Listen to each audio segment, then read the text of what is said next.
Hi, everyone. My name is Vince Zappa. I'm the Chief Product Officer here at CENTEGIX. I want to thank you for your time and interest in learning more about CENTEGIX and our products. Today, we have a content-rich session for you. It's focused on covering our best-in-class emergency response product, CrisisAlert, along with our two latest products, our new mapping product named Safety Blueprint, and also our visitor management solution.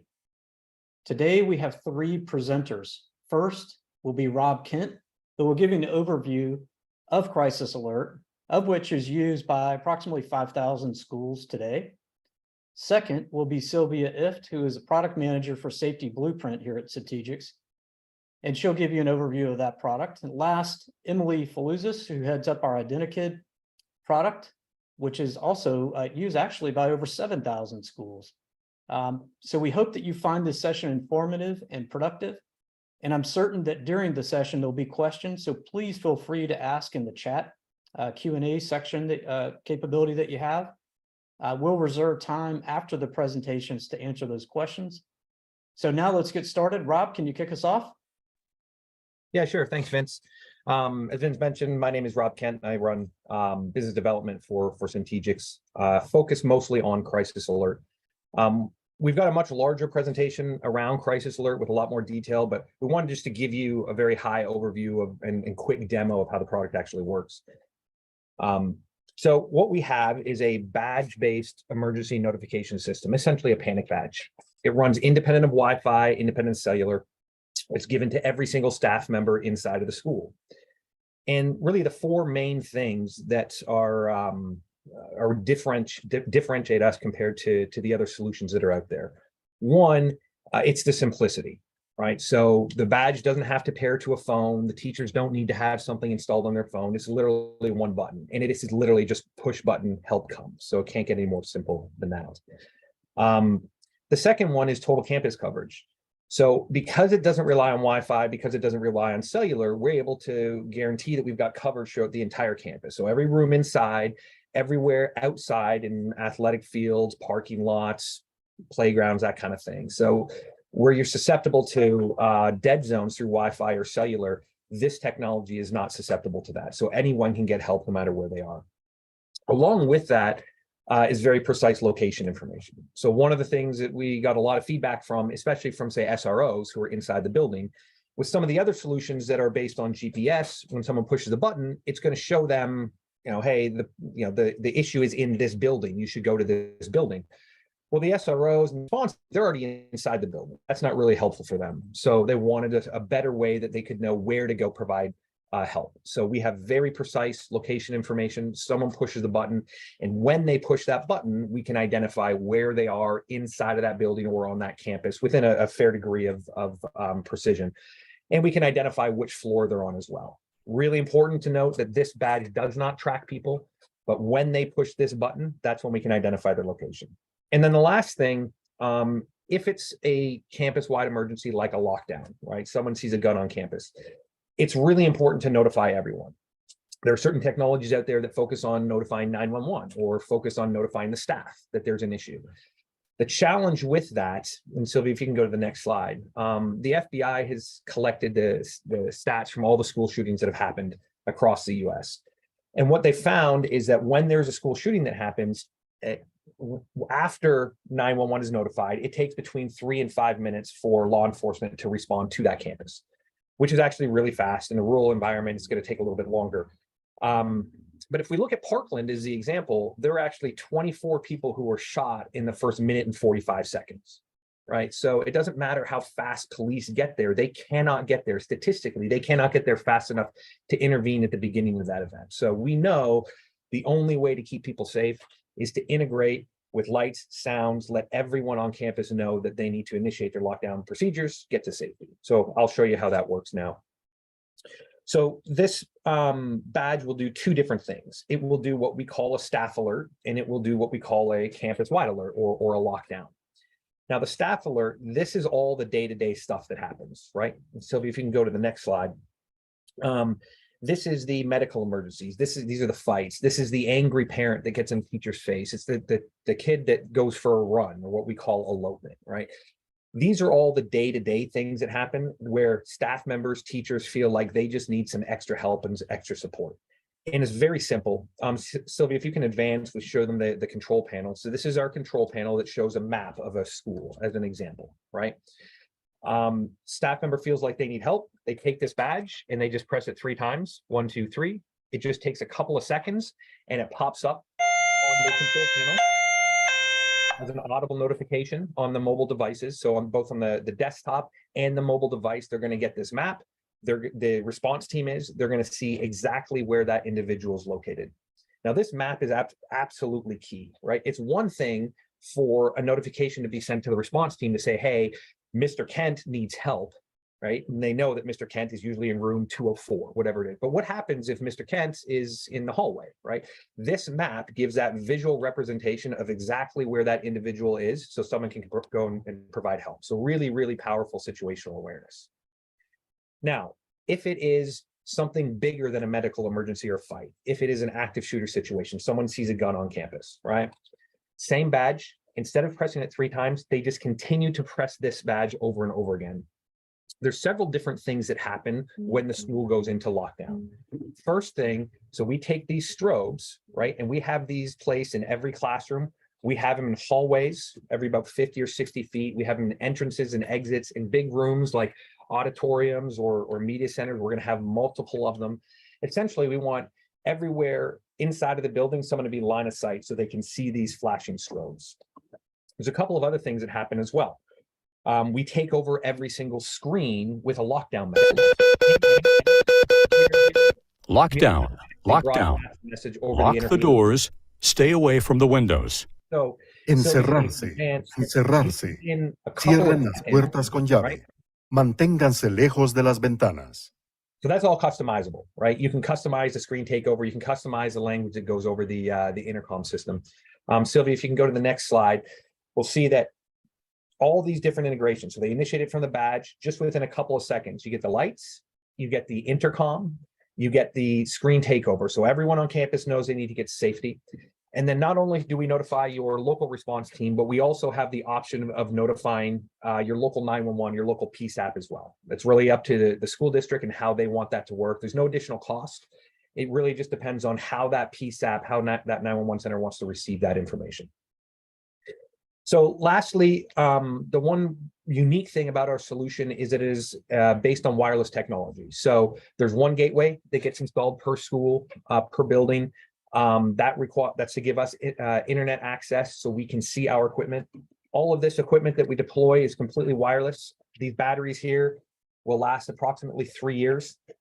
The benefit is that it's a very cost-effective installation. So your IT team, your facilities team doesn't have to run a lot of wires.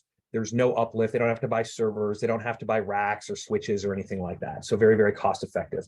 Also, because of this mesh network that we have, which is based on a couple technologies, one called Zigbee, one called Bluetooth Low Energy, it gives us very long distance so we can cover your entire campus, but also it's self-healing. So if you have a kid that bashes one of these out with a baseball bat, or batteries fail, if you have a battery that fails, the system heals around itself and it will continue to operate. Now, the last thing is, and Sylvia, if you can move to the last slide, it is on what we call hardware as a service. So this is an emergency notification system. It's a life safety device. It's not okay for someone to push a button and for things not to work. So we monitor every single piece of equipment. It's our equipment. It's our responsibility to make sure it continues to work. Someone inside of our company right now, they know what the battery life is of this. They know how fast it's draining, and we come out and we do that work and we replace those batteries. So as long as you're a customer, you're not on the hook for replacing those batteries from a maintenance perspective. So that's a really high level.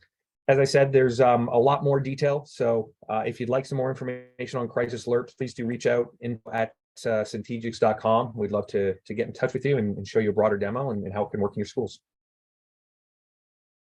Excellent, Rob. I'd like to add a few things to that. I think there are some points just that if I were a listener, I'd want to kind of write down and take away that I think are real differentiators. Rob, you touched on a couple of them. I think adoption of Crisis Alert, there isn't a mobile app download that's required. This is, as Rob showed you, and it's on the screen, there's a badge. It's 100% adoption. It's up to the school. to pass them out, but very simply, you put it around your neck and you wear it. Yep. And it's instant adoption from that point of view. So, contrary to some other technologies where we have to get, you'd have to get through the end user to put something on their phone, and it's just very simple in that regard. Number two, reliability. I think Rob talked about that. We have a dedicated safety network that we deploy, the Zigbee Bluetooth Low Energy network that he mentioned. It's not dependent on in-building Wi-Fi or really anything regarding cellular.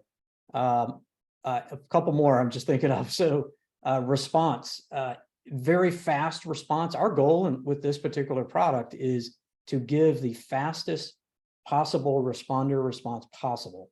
So with the most information. So we'll talk about ways in which we can provide greater information. Location is a really specific one that Rob mentioned, with being able to be very granular on where an emergency alert has occurred. And lastly is the usage piece. 98% of our usage is not the ultimate lockdown worst case scenario. It's everyday usage, medical, behavioral issues in schools or other types of facilities. And so this product is really designed to help someone get the help they need as fast as possible in any scenario. So those four things, again, adoption, reliability, response, and just daily usage, I'd really take away. So thank you for listening for a Vince, minute. I'll jump in and add one more thing. So a couple times a year, we try to release a school safety report, which we actually just released today. And in it, we've got surveys from a lot of our staff members, from our customers. And there is a 97% of users feel like they are more safe when wearing that badge, which is just an absolutely huge number. So 97% of our users feel more safe inside of their schools because of Crisis Alert, which is a testament to how the platform actually works. Yep. Well, thank you, Rob. Next up is Sylvia, who's going to give us an overview of our latest product, Safety Blueprint. Sylvia, take it away. Stage is yours. Hey, thank you, Vince. Yes, my name's Sylvia. I'm going to be talking to you about Safety Blueprint. Really excited about this brand new product that we have. Before I get into the details of the product, I did want to mention a couple of things about some of the mapping tools that you have seen out there currently. One of the things that we have noticed about these current solutions is that they're static maps. They really become outdated very quickly once they are produced.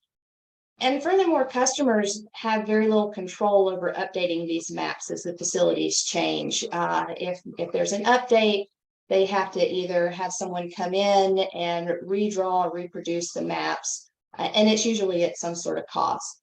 With Safety Blueprint, what we do is we provide a user editable architecture map of all the buildings, the assets, overlaid with safety and security items such as your AEDs, your alarm panels, fire extinguishers, and you'll see all of the things that we have available on this map. So essentially what it is, a Safety Blueprint is an industry-first dynamic digital mapping tool that uses innovative technology to combine that dynamic imagery, building floor plans, and those identified safety assets, really in an effort to optimize collaborative safety planning and critical incident response. So in talking with other risk managers over the years and working in the safety and security space myself as a manager, one of the things that we've run into is really trying to maintain information on all of the safety equipment that you're responsible for. So you're constantly having access control doors added. You may implement a bleed control kit program. You are introducing or purchasing more AEDs. And most of the time, this information you're maintaining in a spreadsheet, right? And so that can get really difficult, really cumbersome, particularly if you're trying to keep up with the maintenance schedules for the new equipment that you're adding. You may have other managers of other departments, say your risk manager, your safety manager, your security manager, all contributing information to the maintenance of this equipment. And so it gets difficult to maintain that information. It's coming in via email, or you may share these spreadsheets and now you're running into version control issues. So really what we're trying to do is to have one-stop shop for all of this information and completely eliminate the version control issues that you run into. So the way it works is this, is you have a map of your facility and you'll actually add the assets to the map. So you have a visual representation of what the items are and where they are. And in addition to this visual representation, your risk managers are going to have access to reports. So as the information on the map is updated, and we'll show you how that's done in just a few minutes, but as that information is updated on the map, you're going to actually see the information in the database change. So this is going to give that information to all of your risk managers, everybody that has permissions to access the database. And we also have some enhanced features that are going to include the capability to set notifications for things like expiration dates or when maintenance is due. So mentioned dropping the assets on the map. So what you'll have is you'll have teams that will walk your facility. You can assign those teams. You may want to do that yourself. We also provide some services to help support that capability. But as you're dropping the assets on the map, you can add some additional information to the asset itself, such as for this example that you see on your screen, you've got an expiration date, there's a model number, a serial number. And this is customizable for you as the customer. You're able to create custom fields, date fields, text fields, really to support the database that is going to have the information that's important to you. Additionally, these same maps can be shared with your local first responders so that they have the same information that you and your facility managers have. And they're able to see on the map where things like the alarm panels are, where the AEDs are. Do you have bleed control kits at your facility? So that's going to be very helpful in supporting those planning and those response efforts. And some other enhanced features that we have include layers added for information technology assets. So you have a list of some examples there, as well as some facility assets. And what this does is it really rounds out that multiple cross-functional functionality of your different departments for everyone that is responsible for safety and security. So we'll kind of step through what this looks like. What we do is we take your facility floor plans, we anchor that to a digital dynamic imagery. And as we all know that it's very critical during a response that everybody's map is oriented the same way. So we ensure that everybody's map is oriented north. So to avoid any confusion with either planning or response. And if you take a look at the map, so there's a couple of things. In the upper left corner, you notice that there's a hybrid view and a street view. So what you're looking at is the hybrid view or the aerial view. So this is the most current aerial imagery for this facility. And then what's really neat is up in the upper right corner, you've got a floor drop down. So in a lot of the solutions that you see out there today, you've got multiple pages for each floor. So you'll have a page for the first floor, second floor, etc. What you can do on this map is you can toggle to the different floor. And also too, once this the floor plan is anchored to the map, you have the ability now to maneuver the map. You can look at adjacent areas to the facility, or in this example, kind of really zoom in on some critical areas. So parking lots, maybe sidewalk entrances, gates, things like that. Again, to help support that planning effort. And so this is an example of the street view right here. Now, once we add what we call the foundation layer to the map, and it's live and safety blueprint, so the safety and facility managers, your teams, you can begin walking the campus and adding those assets directly to the map. And you can use an iPad to do this, or even a mobile phone. So we've been out in the field, we've tested it with mobile phones. It's very easy to use, and it actually is very quick. We'll show you what that looks like. And I also do want to mention that we have some asset identification support services. So if you're a small facility and you need some support in that regard, we have some capabilities there as well. So the asset map, as we mentioned, it includes a street view or this hybrid view.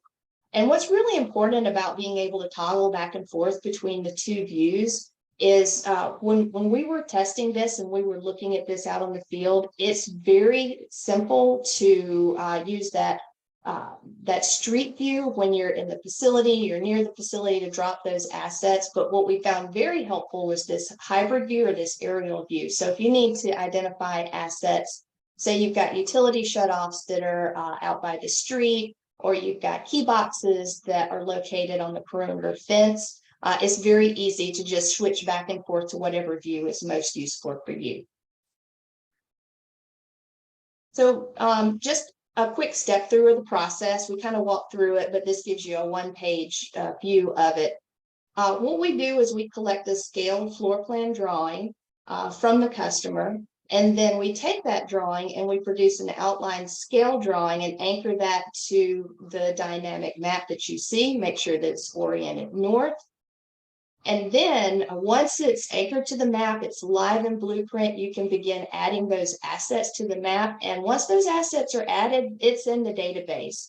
So now your risk managers have access to information such as how many of a particular safety asset is on site at a campus, and what their maintenance schedules are.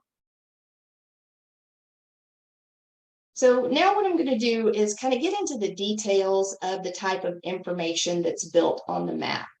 So the customers can purchase either a core version of Safety Blueprint, and that includes everything that you see here in the left-hand layer, the left-hand columns there. So you've got your safety and security layer, and your AEDs, your eyewash kits, emergency exits are also listed, your security information, and your visitor check-in.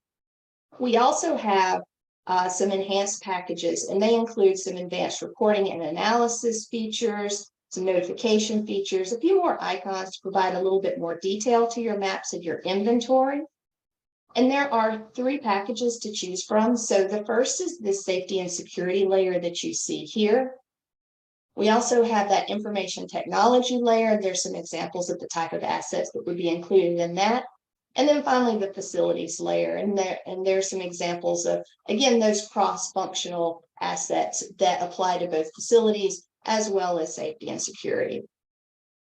And then all of the enhanced Safety Blueprint packages do come with those core safety and security assets, no matter what you purchase, and all of the core reporting features. So now what we're going to do is show you what it looks like if you're actually out in the field with your map and your tablet. What we've done here is we've added a few assets already to show you what it looks like. So say these are already on your map, you can open up, there's an AED near the front exit. We have a water shutoff out by the street, another AED and a bleed control kit co-located. What we're going to do is we're going to go up to the 2nd floor here, and we're going to zoom in on this stairwell and add this evacuation chair. Once we drop that on the map and add some details, we can now add a picture of what the evacuation chair actually looks like. And once it's on the map, it's there for anybody that has permission to view this information on the map, as well as anybody that has access to the information in the database. And then the next thing I'm going to talk about here is I'm going to talk about this, what is really a powerful capability, and that's the map editing capability. So you have the ability to edit your map, make changes to your facility floor plan at any time. And I do want to emphasize that there's some version control built into this system. So, say you make a change to your map and maybe there's an error there. You've always got the previous version to revert back to, or maybe you have a temporary build. So you have a temporary cubicle set up that's going to come down after a period of time. You won't have to redraw your map every time. You can just go back to that previous version once you're at the end of that program. And then on the right side of the screen is scenario building capability, which I really like. You can use that core foundation map to create as many scenarios as you want without actually making any changes to the foundation map. So you can take that core map and you can draft planning scenarios if you have facility layout changes and you want to try looking at some different evacuation route scenarios, staging areas, reunification, plan your shelter operations, or if you've got a security enhancement proposal, say you're planning to add a secure vestibule or maybe a fencing project, you can create those scenarios and share those with your decision makers, which is really going to help them understand what it is that you're looking for. And this is how easy it is to make those changes to the map. It's really literally just dragging and dropping walls, doors, windows. And then on the right side, we're going to show the planning capability. My map is stopped.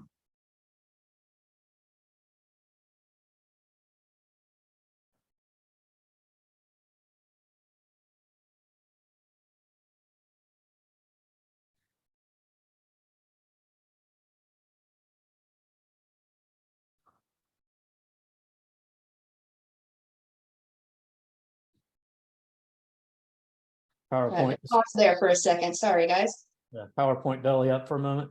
Yes. I'm going to stop sharing and go on mute for just a moment. Maybe a good time if we've got some questions. Yeah, actually, that's a good point. So for those of you, I needed to remind, I should have reminded previously, there's a Q&A section. Please feel free to ask some questions if you have any. Again, we'll have time at the end of the session to get to questions. Probably have a fair amount of time. So submit everything you got. Look forward to answering a few. You back up and running?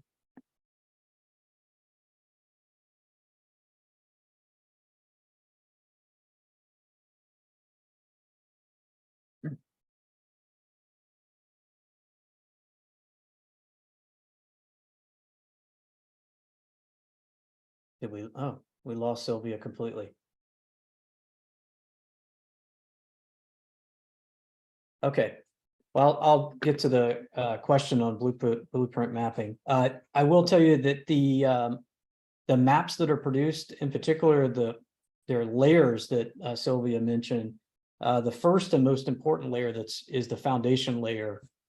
And that is essentially the architecture of the site or the school in particular. And Louis, those are GPS coordinate driven. When they're mapped, there are 2 GPS points that are used to kind of pivot around. So everything inside that building ends up with a corresponding GPS or GIS mapping point, and that includes assets. So the architectural diagrams, the foundation layer, are GIS formatted, if you will, because of the GPS coordinates. And again, every time you lay an asset in, it's going to have a coordinate.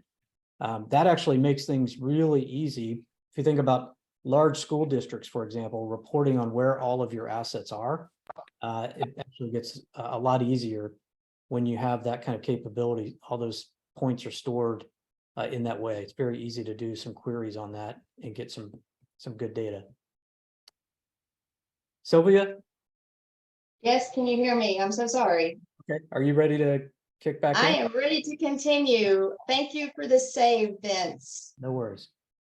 All right. So I did want to mention a couple of notes on setting up the maps.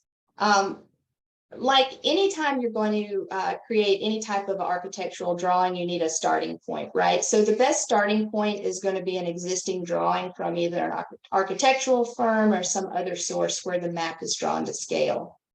Some examples of improved maps, these type of maps that we would need to create that foundation are listed here. So an architectural map, a good starting point may be an as-built, or maybe a structural, mechanical, electrical, plumbing map, or a fire safety map.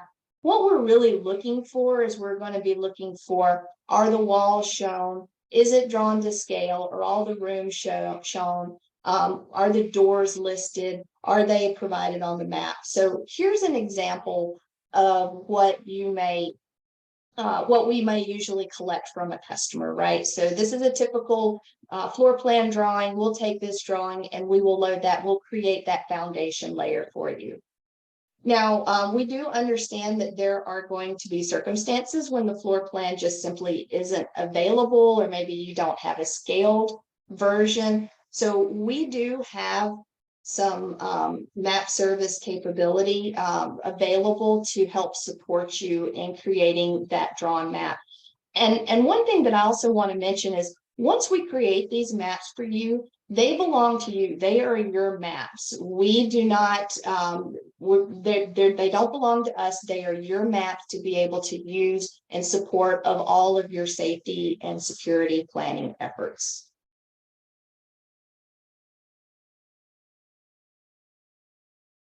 So just to recap, again, we're going to work with you to identify the appropriate documents or maps that are going to be needed.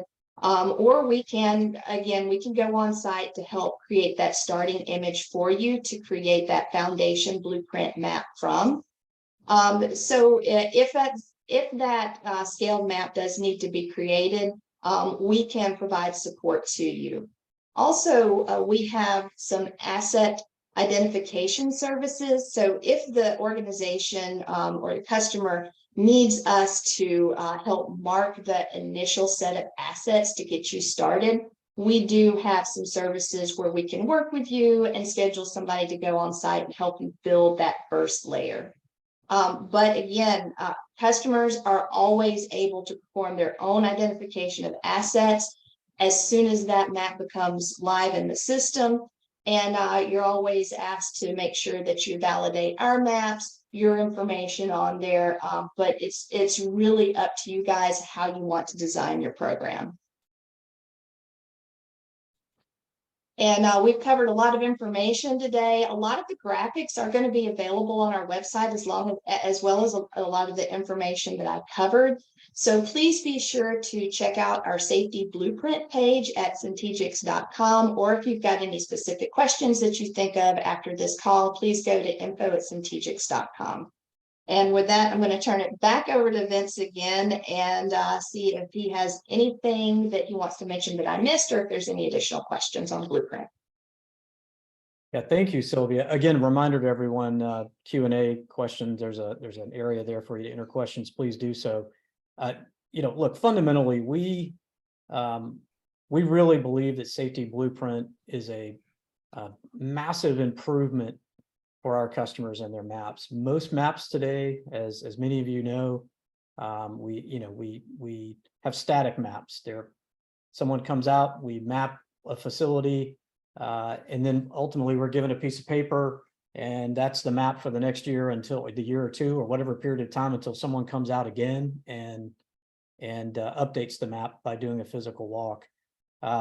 With this tool and this product, your teams will have the ability to keep not only your schools, but facilities, folks that run your schools, your other organizations, even your IT department could have a specialized layer.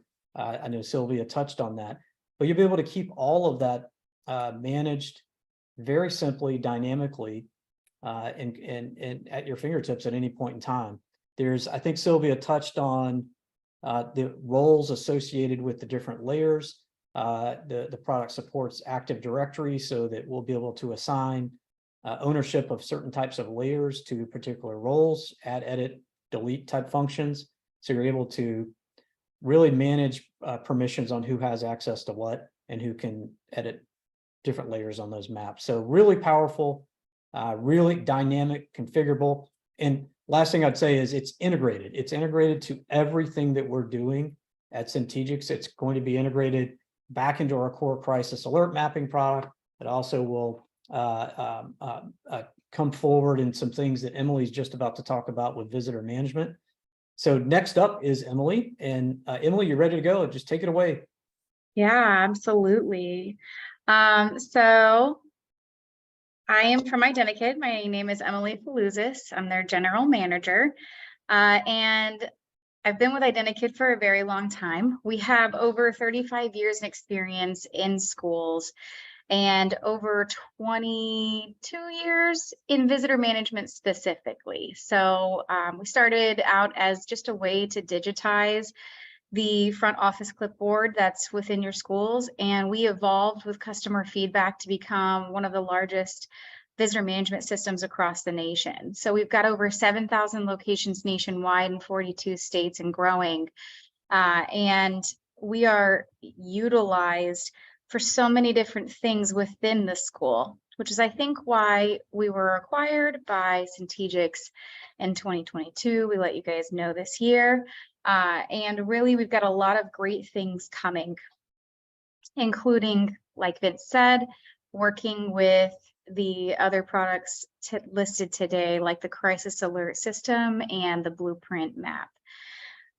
We are known for our integrations and partnerships across the education space, including PowerSchool, School Information System, Sterling Volunteers, ClassLink, and now Crisis Alert.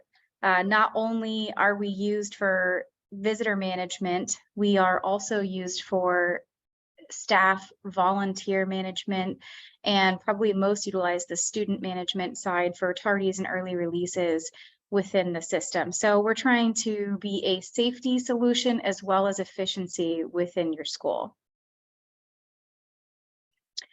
We're able to screen your visitors against the National Sex Offender Registry, as well as what we call our no-go list. And the no-go list is a custom list at the school and district level to manage any of your custody and banned individuals. I've even seen schools just use it as an easy way to alert administrators when certain people come on campus in case they need to address them. As I had mentioned, the tardies and early releases are probably the most common thing that we have within our schools on a day-to-day basis. It saves schools hours a day being able to process those students through the solution. And they're also able to manage volunteer activities like hours on campus. And we can automate their background screening process through Sterling Volunteers. Same thing with your vendors, being able to know what sites they're on and how long they're there, and your staff hours. Everything is reportable, so it logs all of those transactions, and you're able to pull reports that are within the system at the site level or the district level, like give me anybody who's on campus at this time, all the way to show me all my volunteer hours district-wide at the district level. So it's a very dynamic and easy to pull reporting solution. What we're bringing, why we're brought into the fold with this is we're bringing you a highly utilized visitor management system that is able to fit your security policies, whether you want to leverage it as a kiosk solution or with an attendant, and use all of the great features of our visitor management solution. But then we're bringing the technology behind the Crisis Alert wearables, modifying it and leveraging it within the visitor management system to be able to take it a step further, not just log transactions on where somebody should be and why they're here, but actually register a badge that is locating to those visitors, vendors, and volunteers that are on your site, and be able to actually locate them at any given time. And in an emergency. So they will wear one of those wearables, and you will be able to receive location information down to the spot that they are in real time. There will be the map that we've discussed in depth throughout this webinar, viewable to you so that you can see exactly where they're at. So this map shows up within the Crisis Alert system, the Blueprint solution, and the Visitor Management system. We will also have zones so that you can manage if they have, you can manage where that visitor is, and if they're within the appropriate location, and how long they are on campus, and if they've elapsed that time that they are allotted. The notifications are extremely discreet, and configured to your site, and you're able to access the live heat map as well as all of the alerts between a desktop, tablet, mobile, and badge notifications. So receive them in multiple ways to any of the administrators that you need. This is a visual of what that wearable badge will look like. It is different than the badge that was mentioned earlier. The badge earlier cannot be located at any given time. It's only when it activates an emergency, but this badge is something that you would pass out to those visitors you want to see while they are on campus, the entire time they are on campus. So you'll be able to see them on your live heat map and in any case of an emergency, which really bridges that gap of not just where are my staff and students in an emergency, but where are also my visitors, volunteers, and vendors that are on site today if you were to have a lockdown.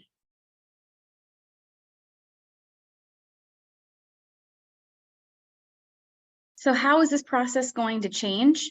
For your normal visitor check-in process, your visitors will still come in, scan their driver's license, select why they're here and where they're going, but you'll have a badge that's registered and swiped within the check-in process and assigned to that visitor that's coming on campus.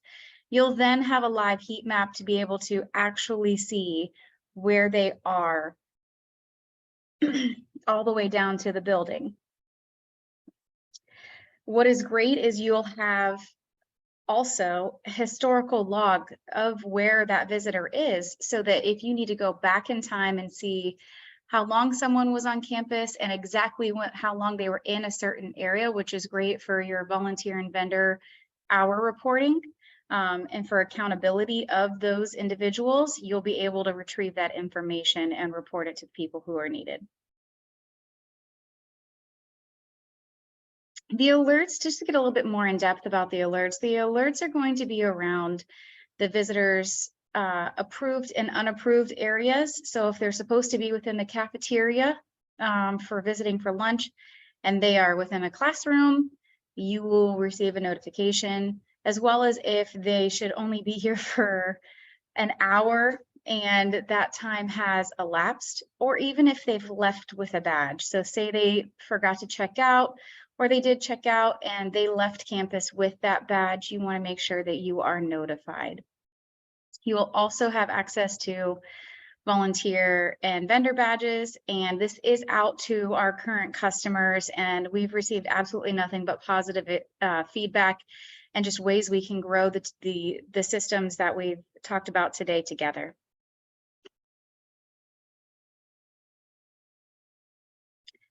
I wanted to visualize for you guys a little bit more about the visitor management system. We are providing you the license scanning and offender screening, the custody match and guardian pickup, student attendance logging, printed visitor badges, volunteer staff hours. You have the option for a kiosk. I would say probably 75% of our customers utilize the system with a kiosk mode because it is safe and secure and very intuitive to use. At the district level, we have more robust district functionality like single sign-on with your identity provider, district level reporting, even district custom banned persons lists, on-site support options for those who need it, and as I mentioned earlier, third-party integrations and partners that we're really known to connect with. But where we're enhancing this is by connecting with the other solutions and bringing you more of that real-time visitor locating, the dynamic live heat map of where everybody is, zone and time management, historical reporting, which I think is going to be really critical at the district level, the badge asset management, and the volunteer and vendor credentialing. I wanted to walk you through our solution and how our visitors check in. We scan the driver's license. You may receive an alert for if they have flagged against the offender registry. And then we're also able to process those tardy students. The visitor process will be updated so that they can scan this badge that's on the screen. And then they will actually wear that badge around their neck and go on campus. They are not supposed to take this off, and you'll be able to locate them as they move around campus from room to room or site to site, and how long that they've been there. This is just an example of what that might look like once it gets into your hands.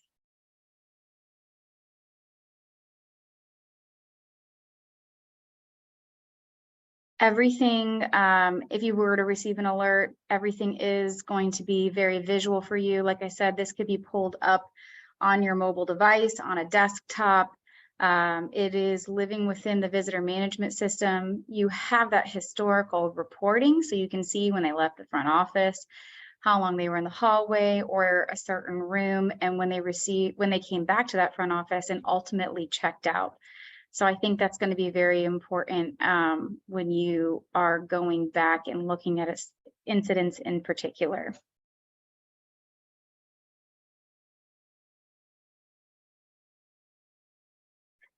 And that's ultimately what I have to show you guys today, our visitor management system with the option of enhanced visitor management. If I forgot anything, Vince, you can close it up.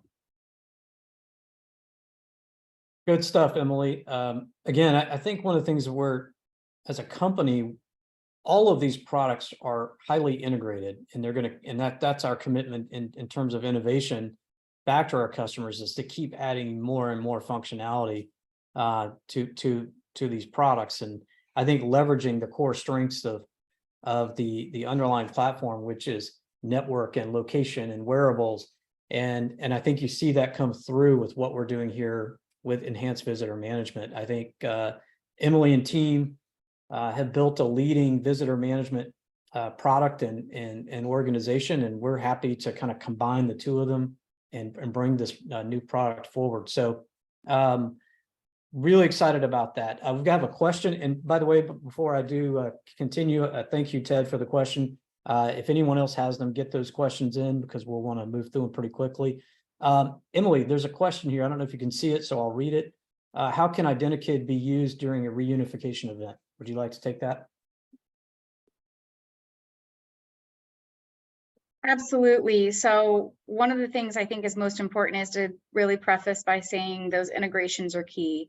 So Identikid at its nature is a check-in and check-out solution.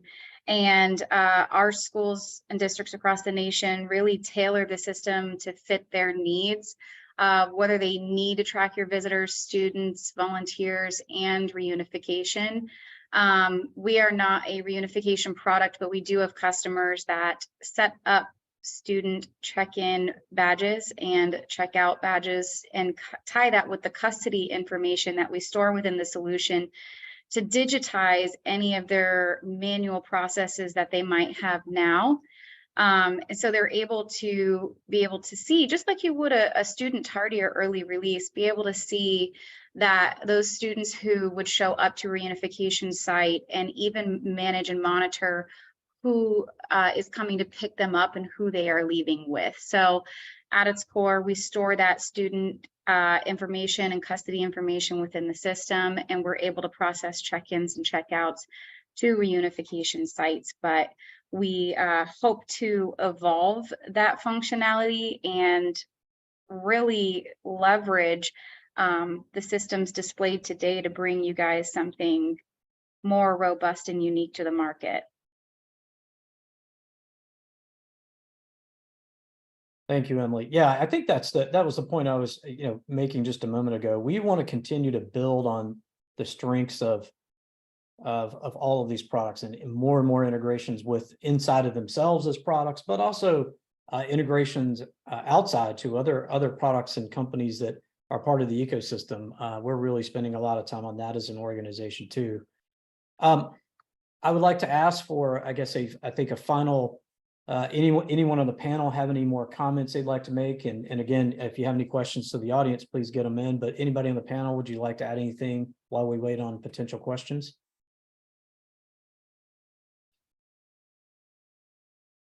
No, it's a trick question. Okay. All right. Well, there appear to be no further questions, so I want to thank everyone for all of your time and your participation and listening today. Again, I hope that the webinar has been helpful. I think if you need any further information, just contact whoever your primary, you may already have a primary CENTEGIX representative that's been in touch. Otherwise, get in touch with us at the email address you see on your screen. This concludes our session, so have a great day. Thank you very much again.